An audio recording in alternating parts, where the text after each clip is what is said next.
Hi అండి అందరికీ. ఎలా ఉన్నారు? ఈరోజు నేను ఫ్లైట్లోని ల్యాండ్ అవుతున్నాను. అయితే స్కైలో ఉన్నంతసేపు చాలా హ్యాపీగా అనిపించింది. సన్సెట్ ఒకటి కనబడుతుంది. ఒక మంచి కాఫీ ఒకటి తీసుకొని హ్యాపీగా తాగేసి హ్యాపీ ఫీల్ అనిపించింది. మంచి ఈవినింగ్. ఫ్లైట్ ల్యాండ్ అవుతుంది. వన్స్ ఆ వీల్స్ రోడ్డుకి టచ్ అయ్యేటప్పుడు ఒక్కసారిగా బిగిసిపోయినట్టు కూర్చుండిపోయాను. ఇంకాసేపట్లోని ల్యాండ్ అయిపోతుంది, ఇంకా ఎయిర్పోర్ట్లో ల్యాండ్ అయిపోతుంది అన్న ఒక హ్యాపీనెస్ ఒకవైపు.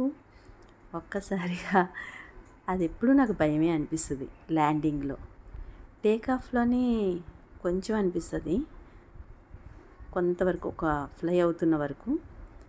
ఆ తర్వాత ఓకే, అంతా నార్మల్. కానీ ల్యాండ్ అవుతున్నప్పుడు మాత్రం ఒక్కసారి టచ్ అయితే ఒక కుదుపులా అనిపిస్తుంది. అప్పుడు ఒక్కసారి బిగిసిపోయినట్టు అనిపించింది నాకైతే. ఇలాగా ఒక 5 or 6 టైము నేనైతే ఫ్లైట్ ఎక్కాను. కానీ ఎక్కిన ప్రతిసారి కొత్తగానే ఉంటుంది. నాలా మీ అందరికీ అనిపిస్తుందా? నాకేనా? నాకు తెలీదు.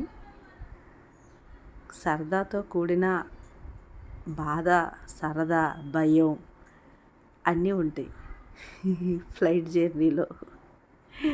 రెగ్యులర్గా ఫ్లైట్ జర్నీ చేసిన వాళ్ళకి ఏమీ అనిపించకపోవచ్చు, కానీ ఎప్పుడైనా చేసిన వాళ్ళకి మాత్రం అనిపిస్తుందని అనుకుంటున్నాను. అదండి, మా ఫ్లైట్ ఎలా ల్యాండ్ అయ్యిందో చూడండి. బై.